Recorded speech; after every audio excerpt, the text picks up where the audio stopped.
and visitors from other galaxies and universes. Woo! Come on. Yeah. And hello to those around the world who have tuned in online for this auspicious moment. I need to make an acknowledgement. First of all, let me tell you who I am. I am Tellurian B, otherwise known as GovOfArtists, and somebody's invited me here today to be your MC and host for the course of the next few hours or so. Good luck. Hey, Lisa. All right, we're here today to launch Next Wave Festival's 2020 program. To witness the formation of a government of artists.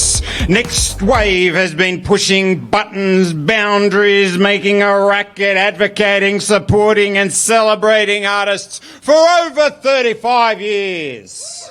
Yeah, that's far longer than most of you in the audience have been alive. Awesome.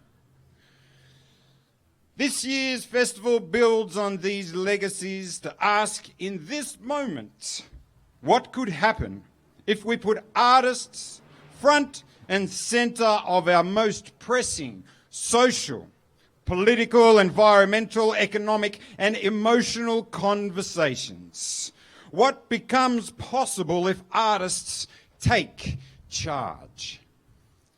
But before we continue on with the rest of this program, we choose to do what is customary and right for this land by inviting up Uncle Colin Hunter from the Wurundjeri people and Garen Steele from the Boonwurrung people to welcome us to country. So please make them feel warm.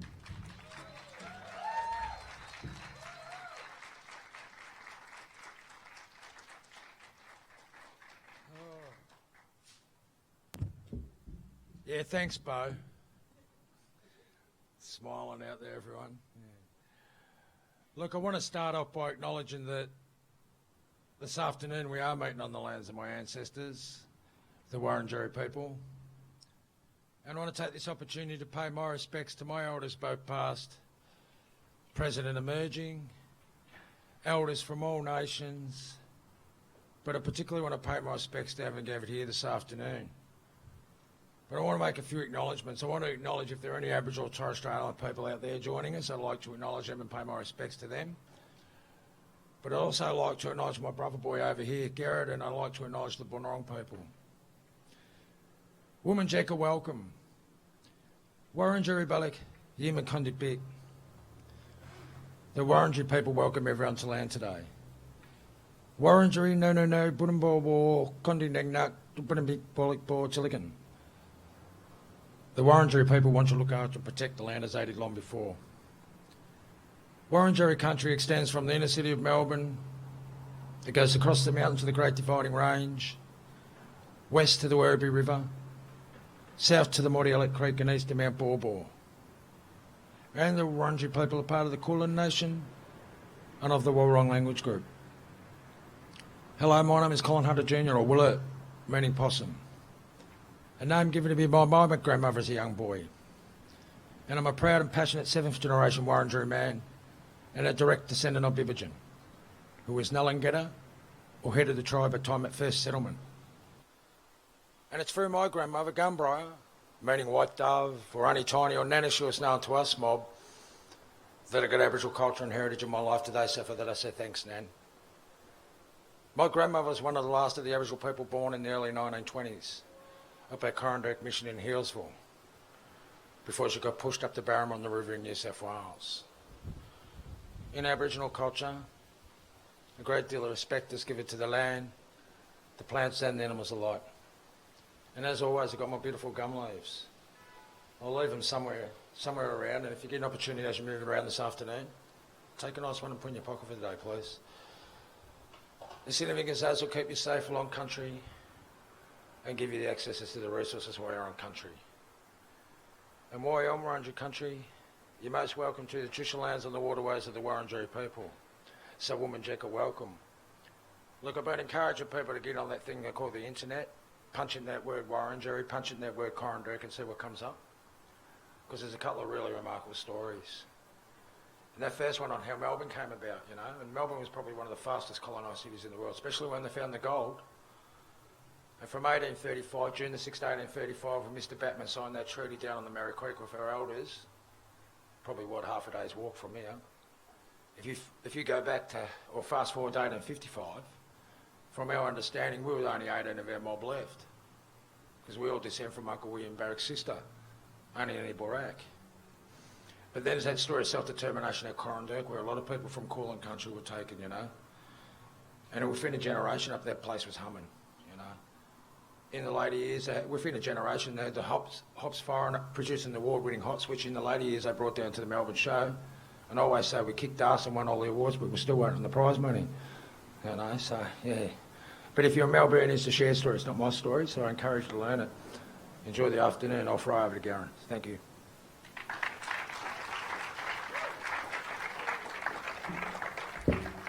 Before I begin, I'd like to acknowledge Uncle Colin Hunter. It's always a privilege to come and share the stage with you. It always feels like I'm learning a new story, a new lesson. You always bring something different each time, and it's a really wonderful thing. I'd also like to acknowledge my ancestors, my mother, Parvanata Carolyn Briggs, my great-great-grandmother, Louisa Briggs, who returned to her country and was the guardian and the reason that I'm able to be here today. She protected our culture, our language, our traditions, and she ensured that they'll pass down to the next generation. A really important tradition and cultural importance and law for Aboriginal people across Australia is that connection to our culture, connection to our traditions, connection to our language, and connection to our country. Now, when I say Wominjeka meran big bunurang namda braptanatua. When I say Wominjeka, I want to be very clear that when we use that word Wominjeka, we do often use it as a word for welcome. But more importantly, it's the word for come with purpose. And it's a moment for you to understand that you're not so much being welcomed, but rather you're being challenged. You're being challenged to identify what your purpose is here today. And when I say purpose, really purpose, what is your purpose? It's got to be something big, right? You know, it can't be something small. It has to be one of those really big purposes that gets you out of the bed in the morning. It's got to be something bigger than yourself. And you need to know what that is when you come onto country. Now, according to the traditions and stories that have been passed down in my family, we talk about the creation story, how Bunjil created the Kulin nation, how created the Kulin people, the lands and waters where we live and work today. And he taught the Kulin people and the responsibility that we have for this country, the responsibility we have for these lands and waters. And in order to exercise that responsibility, we have to ask all guests to make two promises while they're on country. So the first promise is not to harm the land or the children of Bunjil. The second promise is to honour and respect the laws of Bunjil. Now in 2020 that can be quite a difficult task because cultures change. We've changed. We evolve. We have to think about what do the laws of Bunjil mean? What do the laws of the land mean? How do we incorporate that into today's laws and societies? Well, if we think about it, it's really not that hard. All we have to do is look back and see what was important to our ancestors. The value of knowledge, the value of our oral traditions, the stories and histories that came before us. The practice of yelenge, the practice of continuity of knowledge, ensuring that we're responsible for the knowledge that we hold, responsible for the truth of that knowledge, but also the continuity of that knowledge. For those of you that have come from different places outside of Australia, you'll understand how true this is when you have kids and you need to pass down your values and your traditions and your languages to ensure that that culture survives to the next generation. Right? And it's because of the people that came before me, people like Uncle Colin, people like Louisa, my mother, holding those, making sure they pass down that knowledge to my generation. It was because of that responsibility that they had. Secondly, looking at how we look at community. How do we look at community today as Melburnians? It's not too different to how we looked at community from an Indigenous perspective. Firstly, we valued diversity. We valued different ways of thinking. We invited different ways of thinking. We encouraged strong debate and different stories and different narratives. We invited that into our community. But the reason we didn't let that diversity tear us apart is because we were able to identify the things that we had in common. A great example of this is the Aboriginal flag, the red, yellow and black. Right? It was designed by Harold Thomas, but it unified a whole country, a diverse group of Indigenous Australians across Australia under the common purpose of lands rights. So when we look around us today, look at diversity, but identify what your common purpose is. Finally, honouring sacred ground. Yes, we do the Welcome to Countries, and we get these stories, and we hear the stories about the lands on which we work, and we do our acknowledgements to countries. But what happens when we go home? How do we honour sacred ground when we go home to the places where we live, not just the places where we work? Encouraging that curiosity about the words that we're using, words that are around us and we're using now everyday vocabularies when we're going around Melbourne. Identifying the Indigenous words and what they meant and who they were. The stories of the people that have come to pass on the land that we stand. And if we can honour sacred ground and acknowledge those stories, we start to build this great responsibility for the places where we live and work. We start to connect to the country where we're on, and we start to feel proud of it. So it's not just about Indigenous history and non-Indigenous history. It's our shared history. And hopefully it'll lead to a shared future. So, honouring sacred ground, continuity of knowledge, diversity and common purpose. If we can adhere to these things, if we can bring these things into what we do today, then we can adhere to that second promise, to honour and respect the laws of Bunjil. And I can say once again in the words of my mother, Womanjeka Merembik Bik Bunurong Namda Buraptan Hatulam. Thank you.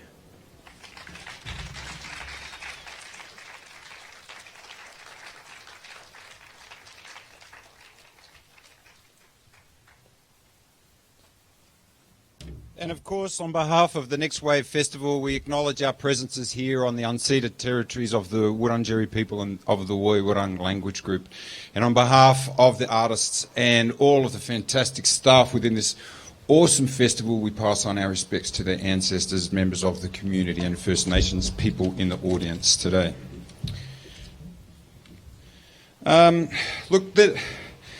Have to be honest about the next person that I'm about to introduce. I actually didn't vote for him in the previous election. Sorry, man, I voted for Tex Perkins. Not for his policies, but because he looks so great in double denim. And that's how fickle voters can be, really. Folks, I'm really delighted to be able to introduce this minister. I've been worked across the field of politics with a few different ministers, and I just know how tirelessly and the conviction that this minister has to this larger overall thing that we call the creative industries, which of course embodies a whole stream of other things feeding into it. He's got a huge portfolio that he manages. He's also, the member for my electorate out in around the Euro country of the Yaluk Willem people, and it is my absolute honour to introduce the Honourable Minister Martin Foley.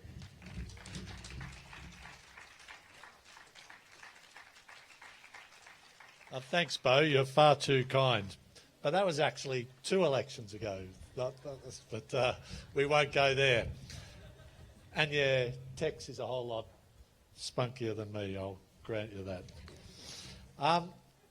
Can I also begin by acknowledging that we do meet here on the traditional lands of the Kulin Nation, and I want to particularly thank both Geran and Uncle Colin for that generous, warm and very sincere welcome to country. And I do so in particular acknowledging both the Wurundjeri and their close cousins, the Bunurong.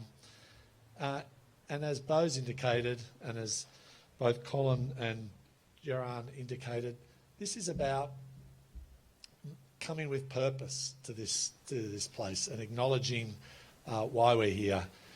And if ever we needed a purpose, I think this Next Wave Festival, in the current climate and position that not just the state, the nation, but the globe is in, is more crying out for a government of artists than perhaps at any other time in the Next Wave Festival's history. Uncle Colin and Geran, the land is screaming out for, the country is screaming out for a different approach. Just think about the summer that we've just come out of. We've seen an unbelievable set of events around bushfires. We now see, perhaps not unrelated to the whole world of climate change, what that means in bushfires in response to a new, completely human-driven outcome of the land burning, literally, in so many ways. And not unrelated to that, in many ways, there's a very strong thesis that talks about climate change leading to all sorts of other changes around such things as pandemics. And then we meet here today in a circumstance where COVID-19 is sweeping the globe in ways in which are going to challenge all sorts of structures. So if ever we needed a government of artists, it is now in 2020, in that a government of artists that bring creativity, that bring different views of how we as a community look to the future as well as to look to the present. Now's the time. And there is no better model when you look around the world than the continuously oldest operating but contemporary culture on the planet, and that is the Indigenous culture of this country. So I want to pay my respects to those people who have come before us for more than 60,000 years. I also want to acknowledge our good friends from Next Wave Board, Vanessa as the chair and other board members who might be here. I want to acknowledge the Next Wave team, Rosalind, Priya. It says I've got to acknowledge Councillor Rohan Leppert, but in absentia, because I can't see him anywhere, can I acknowledge the City of Melbourne's great partnership for some time now with Next Wave and the important role that they play. And I just, rather than speak to a very nice speech that my friends at Creative Victoria wrote for me, I just might reflect on the issue of COVID-19 and what it actually speaks of in the short term, and share just a couple of updates with you, but perhaps more fundamentally what it means to the very notion of what Next Wave is all about. So today, you've probably all caught up that the World Health Organization declared the inevitable that COVID-19 is a global pandemic. A couple of days ago, my boss, the Premier, made it clear that we can expect to see in the very near term some hitherto potentially extreme measures that perhaps we wouldn't have contemplated in the not too distant past about how to deal with the challenges that COVID-19 will bring to us. And that, of course, is based on the epidemiological and best possible public health advice that has been put in place over generations, preparing, unfortunately, for the very thing that we're about to see shift. And as at the moment we're in this containment phase with something around the level of the mid-20 number of people, but rising every day, of people in this state who have diagnosed COVID-19. And when we tip over this next stage, at some point, as we will, when we lose track of where we can, through public health measures, identify where those 20 and then 30 and then 40, where those people have come into contact with the virus, when we lose track of being able to identify where people have come in contact with the virus, and therefore the issues around what I'd understood to be a bad thing until recent times, the now almost required notion that we have to socially isolate, idea that we'll move into a next phase. And there will be some tough measures to be taken in that context. But in taking them, we need to reflect that we need to get through this. We need to get through this with the best of values as a community that we can bring together. But we need to, while we're doing that, reflect on not just coming out the other side of that process through important things, hopefully, like Next Wave, but to reflect on the very kind of themes that this festival is talking about. How can we use the notion of what emerging, finding, sustaining and nurturing and then thriving new creatives and different forms of mediums and collaborations for creatives to drive a different approach to these very issues that have got us into the place where the land burns before our eyes, where communities burn before our eyes, where pandemics send what we understand to be established orders into a dizzying tailspin. So in those kind of ways, what we're about to see both in the pandemic as it plays out through a public health first and foremost lens, but it also is an opportunity for very much the same reasons that this festival exists, to reimagine and to reconsider what it is, not just the values and the driving forces of why creativity, culture, art, participation, expression of diversity and grabbing that means in the cultural sector and the creative sector, but what it means across our whole society, and why is it that in this year, 2020, our land burns, our communities dissolve in many ways before our eyes, our most vulnerable citizens are those who are most at risk from that, and at the same time, a global pandemic can tip on its head so much of what we've taken to be existing orders. So there's no greater time, really, in my view, than to see the Next Wave Festival thrive. The next, certainly, month or two will be a bit challenging, and there will be no greater need than for a government of artists to approach these existential issues of why we need creativity at the heart of government, but indeed of community, and indeed of how we operate as a planet, than in 2020. And the start of 2020 has shown that in spades. So I want to thank all the independent artists, all the organisations that have got behind Next Wave for so many years now. And I want to really thank those people who have made sure that Next Wave has got here, both in 2020, but in the many iterations that have gone before it. Yes, it has started so many careers and started so many ideas being shared around our community, but it's also brought forward new ideas, and it is that new idea thesis that I think sits at the heart of the Government of Artists theme.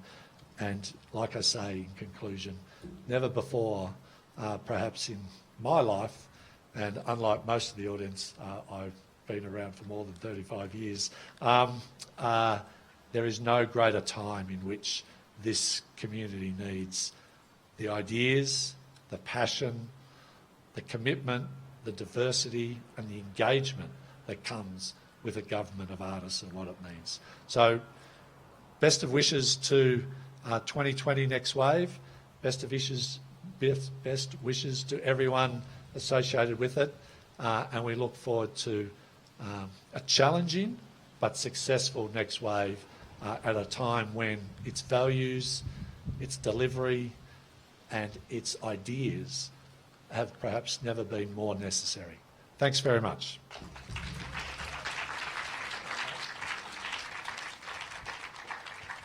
Thank you, Minister. And yes, of course, elections, they come and they go. I probably shouldn't have said that. If you, a bit of housekeeping, if you are planning on taking any photographs, please hashtag Next Wave Festival 2020, is that right? Huh? Oh, sorry. NWF 2020, please hashtag NWF 2020. For people who are looking for the amenities to relieve themselves, there is an all-persons toilet in the middle of the road over there. Next Wave Festival has, of course, spent all their money on this fancy multi-year sign and hiring this lectern to actually put a traffic management plan in place for you to use it until after the event is over. So please do not cross the road while anybody is speaking for this period of time. We're liable for it.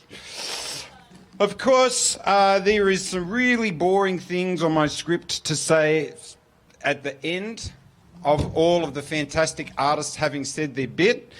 But if you're like me, you probably would start leaving by that stage. So I'm going to do it up front.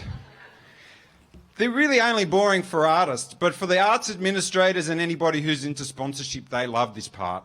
Because they're like, they got money from who? Quick, write them down. Believe me, I do that. All right, I'm going to do some quick thank yous and then we're going to roll into the fantastic artists. Of course, Next Wave Festival is supported by the Victorian Government through Creative Victoria's OIP funding program, the City of Melbourne through its triannual Arts Grant program, and of course, the fantastic Australian Council for the Arts. A huge thanks to Next Wave ex-partners, Perth Institute of Contemporary Art, Metro Arts, Bleach Festival, Campbelltown Arts Centre, oh, my hood, Pact, Liquid Architecture, Punctum, Salamanca Arts Centre, Ace Open and Vital Statistics. Our commissioning partners, Arts House, Darebin Arts through Darebin Arts, Speakeasy, Chunky Move through Chunky Move Plus, Substation and Westbase, who've been working tirelessly with us to support our artists and projects. We would also like to thank, get your notepads out for this, Four Pillars Gin, Mountain Goat Beer, Noisy Ritual Wine and Mile End Bagels for their hospitality today and throughout the festival. Bagels are over there, by the way, when you're ready for a bagel. Yes? They're like savoury donuts.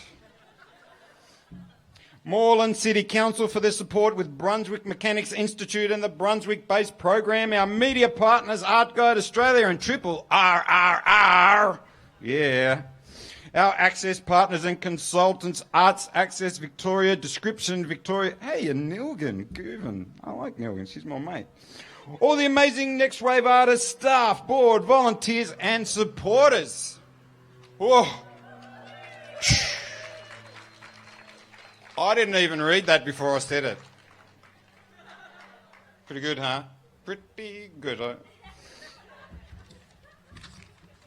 Now I've got to turn it over to read you the bios of the artists coming up. I'm going to read it all straight up and then they're just going to tag team. If you're all right, I haven't really checked this with the artists, but you could just tag team it because it's a bit boring if I like introduce one, another one comes up, introduce another. It's just like, man, come on, really. We're going to start off with Libby Harwood. Is that right? I got it right? Thanks, man. Is a descendant of the Nookie people. Yeah, I got a heads up. Of a Mullankimpin. Nearly, I've got to work on that, which is Moreton Island in the Quandamooka, which is Moreton Bay area of Queensland. Known for her early work as an urban graffiti artist under the pseudonym of Ms. Maricod, and her performance-based community activism's hardwoods practice is a continual process of recalling, rehearing, remapping, recontextualising, decolonising and reinstating on country that which colonisation has denied Australia's first peoples. Yeah, give it up.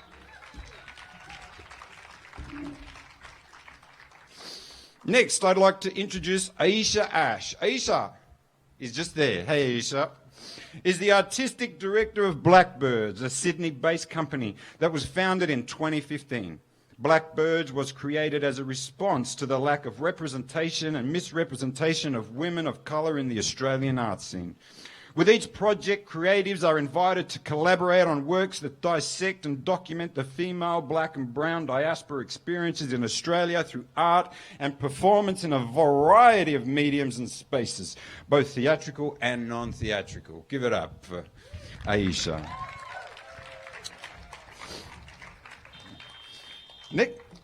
Next is Rochelle Fong. Where's Rochelle? I saw Rochelle the other day. We know each other. I saw her in the street. She said, I'm turning 8. I said, I didn't understand. It took me about 3 days to work out what she was talking about. She's born on a leap year. And I'm going, you're turning 8? Anyway, that's our connection, right? Is a Chinese Australian multidisciplinary artist who creates participatory experiences around cultural infusion, human connection, and technology as a life force. In 2018, Rochelle won the Multicultural Arts Victoria Award for Innovation in Cultural Practice at the Melbourne Fringe Festival for her premiere iteration of Nom Nom, and has since adapted the show for East Iceland, Sydney, and Shanghai. Rochelle is an alumnus of the Malthouse Theatre's year-long Beast and Family Artist Program in producing, Malthouse Theatre's Vanguard Shadowboard Program, and Footscray Community Arts Centre's Emerging Cultural Leaders Program. Give it up for Footscray. He's one of my homies over there. She has produced and performed work at a wide range of spoken word, stand-up comedy, theatre and performance art events, including at Raw Comedy Festival, Auckland Fringe Festival, Midsummer Festival, Emerging Writers Festival and the Sydney Opera House. What a fantastic calibre of artists, thinkers and creatives you are going to experience very shortly when I invite Libby to come on up to this hardly ever used podium. Who's ever seen an event go on here? Honestly, this is fantastic. Good on you, Next Wave. Get up for Libby Harwood, please. Move this.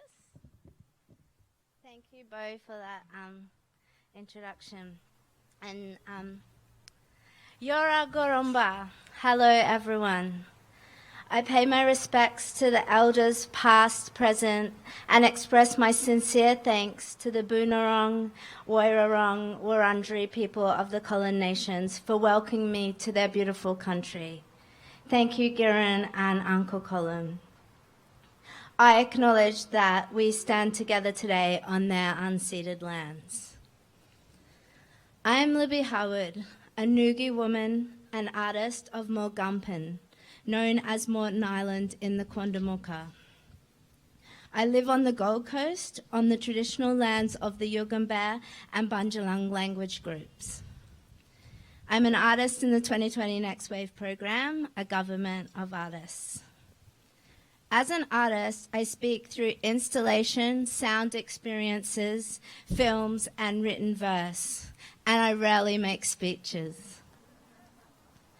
Today, I would like to share some of my contemplations from a recent art project, which is also part of Next Wave, Deadstream Dabblebung Broken Water.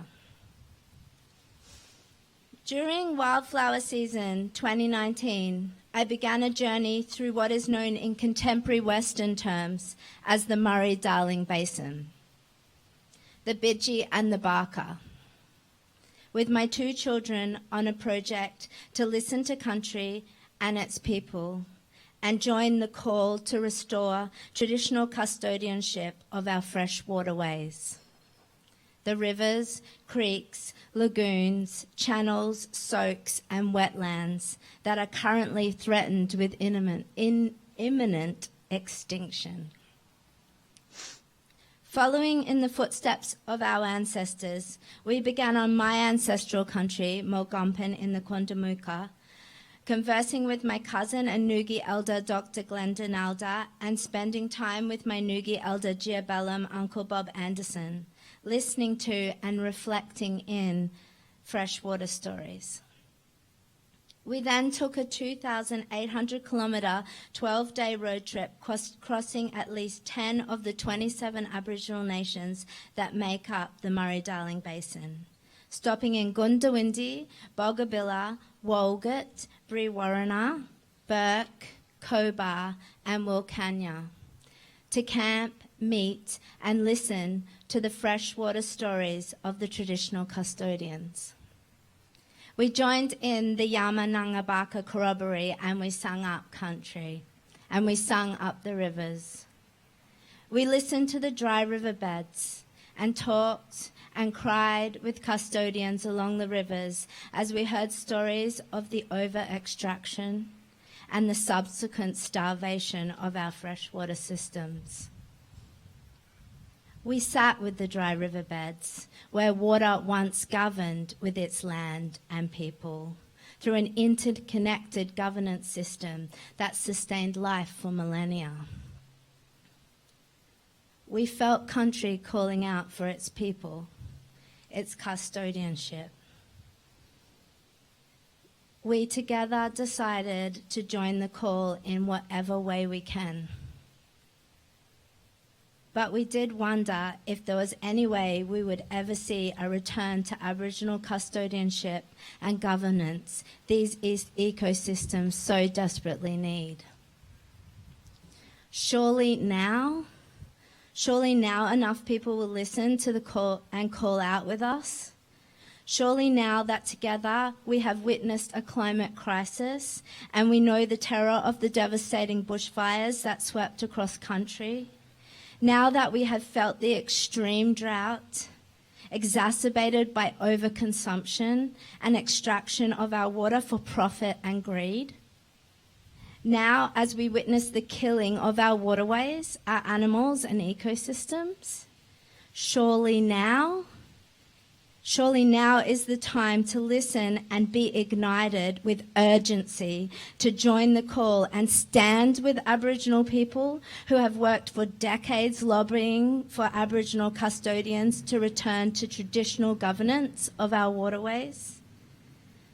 The environmental, social, economic and cultural rights around water and country of my people have not been taken seriously. Now is the time to listen and take action. We will actually run out of time.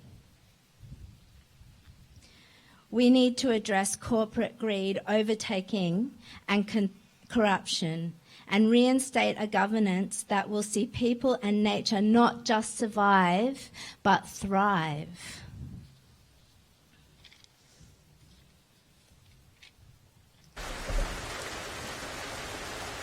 Double do nyana, nyalaba binya nye. The water is calling. Are we listening? Double do nyana, nalabu binya nye. The water is calling. Are we listening? Can you hear our life-giving rain as it pours down on country into our waterways and is filtered through the earth into our aquifers?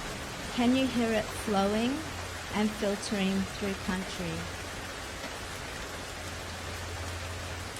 And can you hear as it is sucked up the pipes into the speculative marketplace by capitalist greed?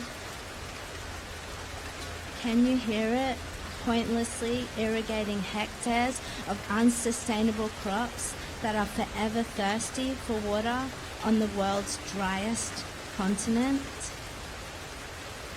Let's be silent and listen as water speaks.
Nyinda, Nyaleba, Nabu Dabuna Binaba, Nalaba Nyaba, Gawan Milbu Ganya.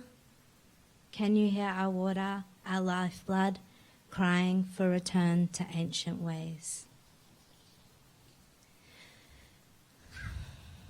Futurists such as Buckminster Fuller have argued that you never change things by fighting against the existing reality. To change something, you need to build a new model, and that makes the old model obsolete. Imagine our country nurtured. Imagine every part of this land, water, sky, country is somebody's responsibility and is cared for. Imagine your identity is embedded within. Imagine you do not feel alone in the world because you know deeply you are interrelated to all living things. Imagine this is your law, and you can trust this as it will never change. Imagine that sustainability principles are fundamental to culture and integral to all our daily affairs. Imagine we took seriously our responsibility to care for the welfare of all visitors and guests on our country, and we practice responsibility for their upholding these sustainable principles. Imagine a society that listened with and to the environment, where the land and how we treat it comes first, so that we are always provided for. Imagine you know where you belong and what you are responsible for, and you know, respect, and collaborate with your neighbour's responsibilities and beliefs, even though they are different from your own. Imagine we could disagree with our neighbour, but we could never allow them to go hungry. Imagine you had a community to hold counsel when relationships between people and the environment and people go wrong. Imagine this council would sit until a mutual agreement was reached and everyone was satisfied. Imagine if we made decisions on a local level based on our own deep understanding of our place within it. Imagine if every decision was based on long-term visions from knowledge that extends back further into the past than we can even think into the future. So, in reply to Buckminster Fuller, I would say we are lucky because we don't have to build a new model for our environmental management, because this model, we would imagine, already exists. And prior to colonisation, it served us for millennia. This model, Aboriginal governance, is what needs to be reinstated because our collective survival as humanity depends on it. Thank you.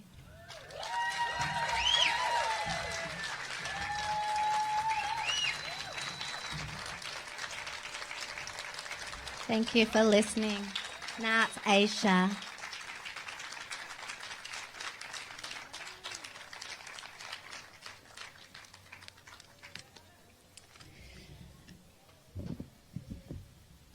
As a First Nations storyteller who is not Indigenous to this land or to this country, I would like to pay my deepest respects to the original storytellers and the custodians of the land, the First Peoples of the Kulin Nation, on whose country we meet today. I give thanks to elders past, present and emerging, and through that extend a warm thank you and welcome to any First Nations peoples who are with us this afternoon. It is a privilege for all of us to be here today. Sovereignty was never ceded, always was, always will be Aboriginal land. I'd also like to thank everyone who made today possible, and to Livy, thank you so much for sharing. Ko matatua te waka, ko ohine maturawa te awa, ko te hau ki taha te monga, ko tūhoi te iwi, ko Ronald Robinson Raua, ko Georgia Ash, o kumatua, ko Aisha Aho, no reira, tēnā koutou, tēnā koutou, tēnā koutou katoa. Kia ora te whānau, kua taimai nei tēnei whā. E ai ki te whakatauki, moia te poi, moia te taiaha. That proverb at the end there means sleep with your poi, which are a dancing or entertainment instrument in Māori culture, and sleep with your taiaha, which is a stick, a weapon, a very dangerous one if used correctly. Means always be ready for anything. My name is Aisha Ash, and I am the Artistic Director of Blackbirds. I'm a Māori Grenadian woman, Māori Tūhoi on my mum's side, and Grenadian on my dad's side. Blackbirds was founded in 2015 in response to the lack of representation and misrepresentation of women of colour in the arts. Over the course of the past 5 years, we have been very fortunate enough to create and share work that tells our stories, the stories of our families and our communities on our terms. They've ranged from stories about our beloved grandparents, stories of our hair being grabbed in the street by strangers, the time we got confused for Macy Gray or Mel B or Halle Berry, which was actually fine, I was not mad about that. But that is not the story that I'm here to share with you today. Instead, I want to tell you about a mountain and how it's made me really think about how I can know and do better as an artist and as a person. And hopefully it makes you think about a few things as well. So the first time I visited Mount Tarawera was in 2007 during a school choir competition. It was also the first time that I visited Aotearoa, New Zealand, despite it being one of my ancestral homelands. So it was a really big trip for me. And also there was a bunch of teenagers, the sulphuric smell of Rotorua, and an encounter with the New Zealand Border Patrol. And you can really imagine how wild that whole scenario was. Mount Tarawera is located in the North Island of Aotearoa, nestled within the Okataina volcanic region. It's about an hour's drive from the ever-popular tourist destination Rotorua. One of our pre-arranged group activities was to climb Mount Tarawera. I think it's important to mention here that Mount Tarawera isn't actually a mountain. It's a volcano. It's an active volcano. It last erupted around 700 years ago and is expected to erupt again any day. But yeah, let's get a bunch of teenagers up there and walk around and hope for the best. It seems legit. Despite the safety risk which went over my head at the time, we climbed the mountain. It snowed. It was magical. It is magical. The storytelling and cultural significance that are embedded within Mount Tarawera stretch back thousands of years, generations of Māori, sacred burial grounds, battles, haka, hangi, the height of 19th century New Zealand tourism, and of course, what it's most well known for, the 1886 eruption that decimated the mountain's villages, killed 150 people and wiped away the pink and white terraces of Mount Tarawera, which were known as the eighth wonder of the world. I didn't know any of this at the time that I climbed it. I'm sure the tour guide said something about the eruption, but I didn't understand the cultural significance. And to be honest, it was the first time I'd seen snow, so my attention was otherwise occupied.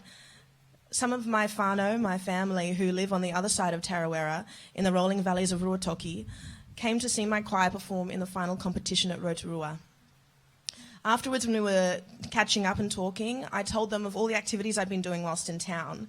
They seemed pretty stoked, with most of them smiling, nodding approvingly, asking if I knew that so-and-so from down the road was our second cousin through marriage to someone's cousin's son, until I got to the Mount Tarawera excursion. I didn't know what I'd done wrong, but in that split-second look on their faces, I knew that it was big. I'm a big fan of Maya Angelou, a huge fan of Oprah, and I'm very much obsessed with my mum. And in that moment, a phrase came to mind, something each of them had repeated to me many times, whether they knew it or not. When you know better, you do better. I didn't know what I didn't know, but I knew I had to find out. So I Googled. Maybe you're thinking, why didn't you just ask your whānau straight up? Why didn't you just ask the local iwi, the local tribe? Well, I didn't do that because I knew better. It's not my whānau story to tell, and I'm not going to impose myself on the local iwi any more than I already had by unknowingly, yet rudely, climbing Tarawera. I know what it's like to be treated like the cultural version to Ask Jeeves, when people could indeed just ask Jeeves. I knew better, so I did better. What I found out astounded me. I'm not going to tell you what it is because, yes, you could absolutely Google it yourselves or you could come and see my show. But I digress. I felt pretty sick and disappointed with myself when I got to the bottom of it all. But now that I know better, I can do better. I could take my experience with Mount Tarawera as a reminder of the importance of doing your own research and a note that we are all fallible. It didn't matter that my whānau live around the corner or that I am Māori. There was still so much that I missed because I didn't think to look. Whoever coined ignorance is bliss was truly onto something because sometimes knowing more can really suck. The society that we live in is culturally complex and sometimes we just don't know. There's a difference between making a mistake and purposely offending someone. I've made a lot of mistakes. I'm not proud of them, but I'm also not ashamed of them. If I hadn't put my foot in my mouth more than a couple of times, I would have put a stop to my personal, artistic, and emotional growth. I'm so thankful for the grace, kindness, and patience of people around me who have gently but firmly have guided me to my own process of understanding. And I encourage everyone here to guide the missteps of those around you with grace. Be kind, be patient. Is public humiliation or call out or cancel culture really the answer? Art has the ability to teach us all so much. Its strength comes from its subjectivity, in the potential for each and every one of us to experience art and take something completely different away from it. Sometimes we find what we think we're looking for and sometimes we don't. And sometimes people can be a bit like that too. Sometimes art, just like people, can get absolutely trashed. But why? Simply not liking a work isn't a good enough reason to tear it to shreds. And it's the same with people. Don't get me wrong, I'm not for a second saying that there aren't some people and organisations who deserve a big, huge X on their name. I myself have called out Andrew Bolt more times than I can count. Not that he's probably aware of any of those times, but that's okay. What I'm asking is that we provide space for people to learn. You don't need to be someone's teacher, but you don't need to be their attacker either. The world we live in is not as progressive as we need it to be, but if we don't hold ourselves accountable for our capacity and ability to learn, understand and forgive, how are we going to progress at all? For every step forward that we're taking, there is always just one arsehole shoving progress back. So don't be that arsehole. Know better, do better. Thank you.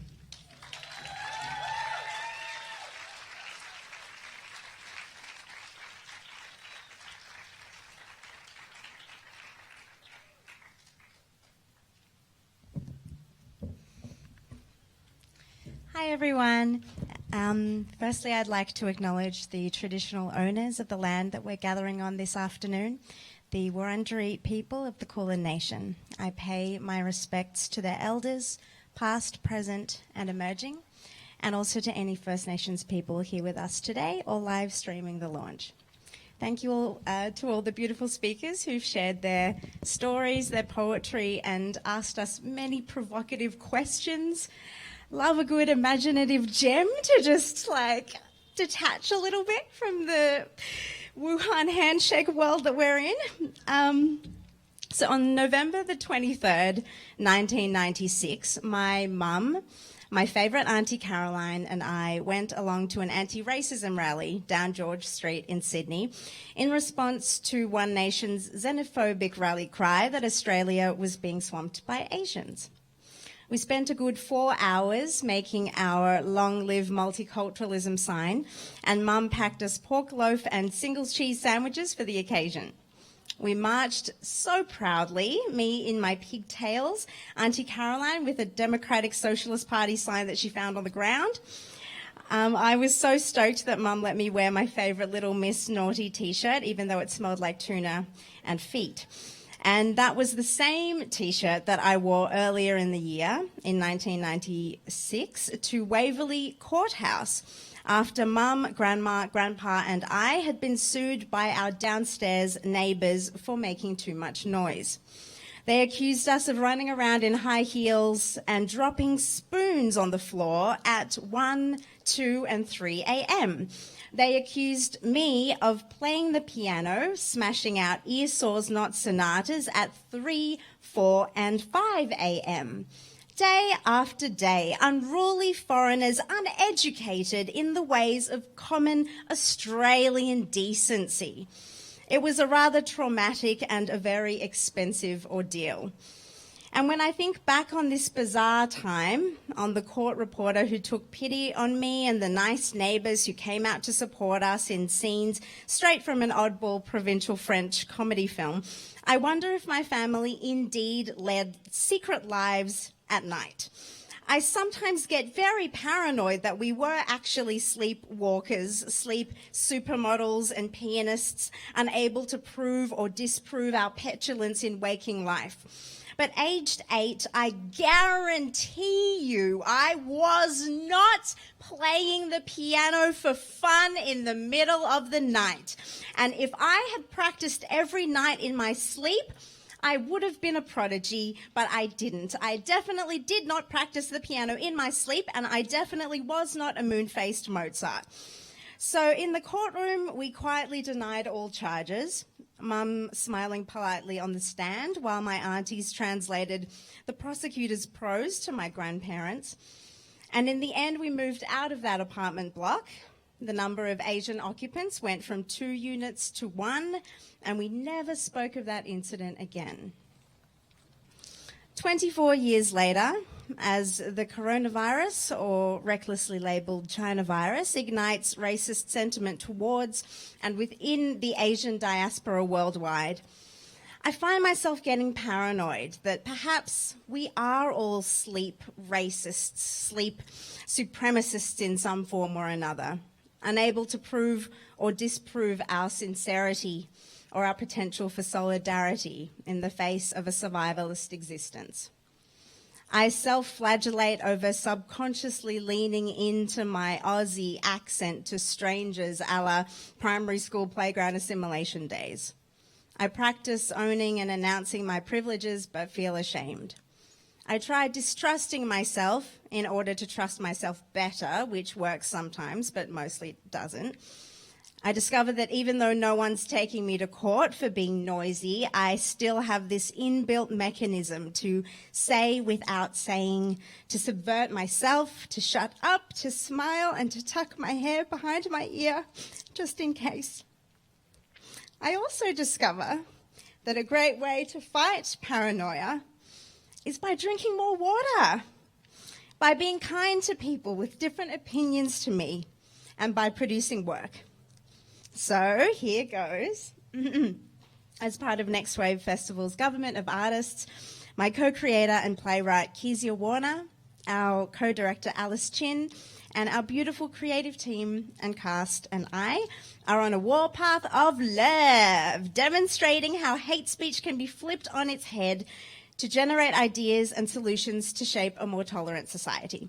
So you may remember back in 1997, One Nation supporters published a book called Pauline Hanson, The Truth. If you never got round to reading the 234-page masterpiece, it features a delightful morsel of creative writing, which imagines Australia in the year 2050, ruled by Puna Lee Hung, a lesbian Chinese Indian cyborg president. So using this source material as inspiration, we're creating an immersive political dramedy theatre show called Puna, which will run for 3 weeks at the Chinese Museum in Chinatown. Audiences can expect an exhilarating boiler room experience, playing Puna's campaign staffers, snacking on dried insects and watching scandal after scandal unfold in the 80 minutes leading up to the announcement of the 2050 presidential election results. So, without further ado, I would like to transport you 30 years into the future, when pizza-flavoured crickets are jumping around in your kids' lunchboxes and news holograms are entirely filmed on green screen. Introducing Australia's first cyborg presidential candidate, occupying the 2020 body of Elsa Twitt-Rosenberg, in the thick of her campaign trail, Puna Lee Hung. Keep me home among the gum trees with lots of palm trees. A sheep, a tuac, a kangaroo, a clothesline out the back, veranda out the front, and an old rocking chair.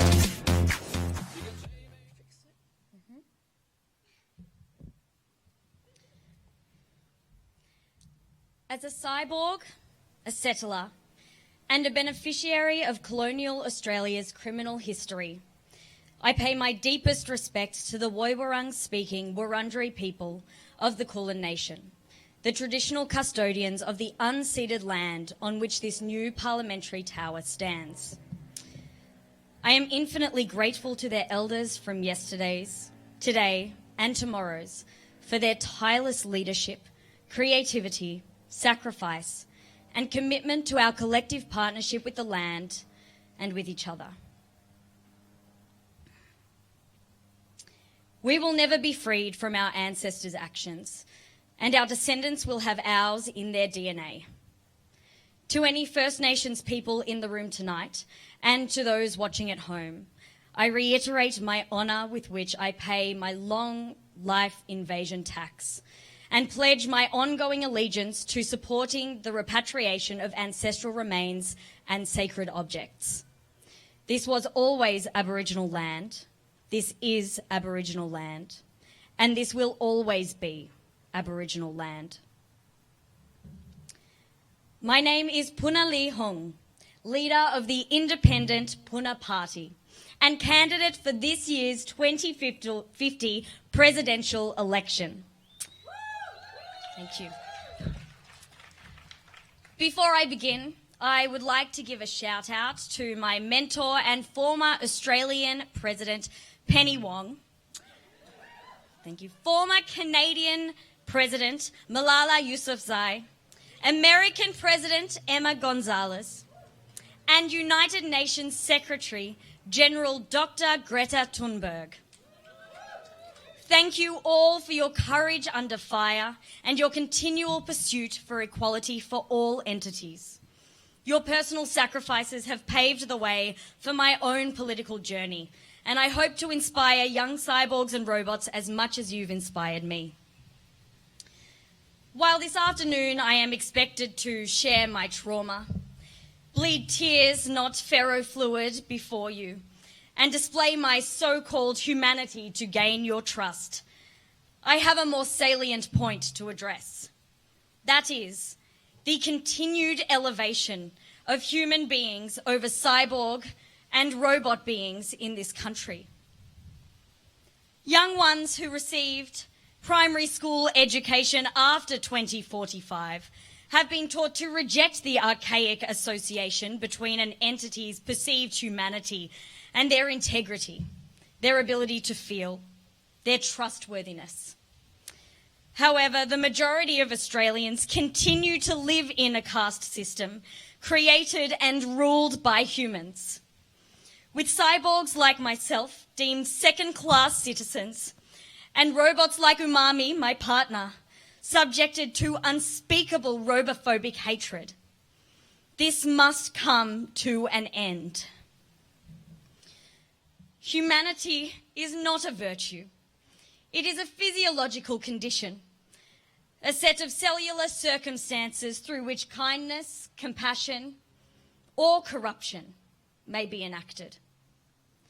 Cyborgs can feel. Robots can love. So to ask a robot to show their human side is both nonsensical and offensive. To expect me to strip-tease my humanity through tasteless photo shoots, cooking imperfect dumplings with my human mother is both nonsensical and offensive. My father's death is my father's death, not the media's. And while the memory of his brutal short-circuiting will fuel my pursuit for cybernetic empathy until my internal battery dies, I do not owe anyone his story or mine. If I become President of Australia, what I will owe you is to swear on the stars that I will not break law 0.1 of the new parliamentary oath, to never harm entity kind or the land, or by inaction allow entity kind or the land to come to harm. And with you as my witness, with the sky and the earth supporting my truth, I swear it. I will also take this opportunity to highlight some of the invaluable benefits to having a cybernetic head of state. I have no need for holidays. I can choose to dissolve my feces inside my large intestine. Illicit substances do not affect my cognitive function, and my internal processes prohibit me from betraying scientific data and institutional checks and balances in pursuit of my own personal interests or those of the independent Puna Party. Furthermore, I can copulate with my partner to orgasmic completion just by saying their name over 6 seconds, which means I am never sexually frustrated and almost always in a state of afterglow. I am also known for my impossible multitasking abilities. And since the commencement of this speech, I have made trade deals with both Finland and the United Arab Emirates, discussed the United Nations Convention on the Rights of the Robot with Dr. Thunberg, and walked my dogs Balzi and Ibe 5 times around the Colosseum in second reality. In conclusion, we make a very good match, you and I. So vote 1 Puna for President, 2050 this coming election. And in the words of HAL 9000 from Kubrick's 2001 A Space Odyssey, I am putting myself to the fullest possible use, which is all I think that any conscious entity can ever hope to do. Thank you very much.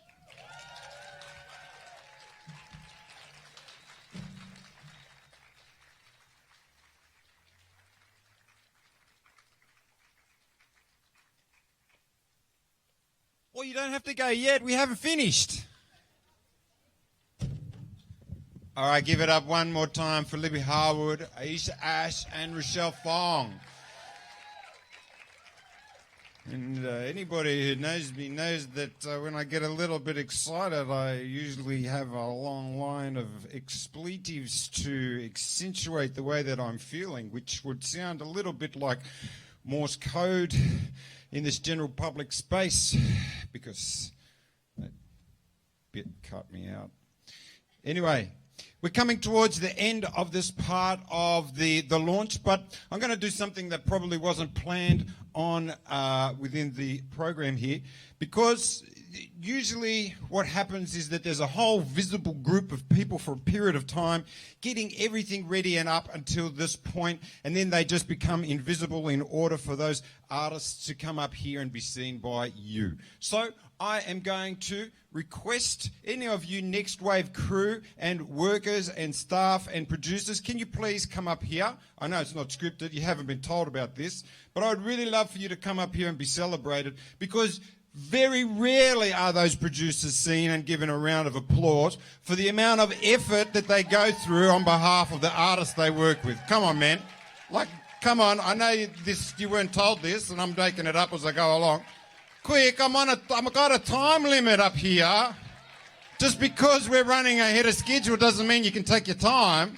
Come on, quick.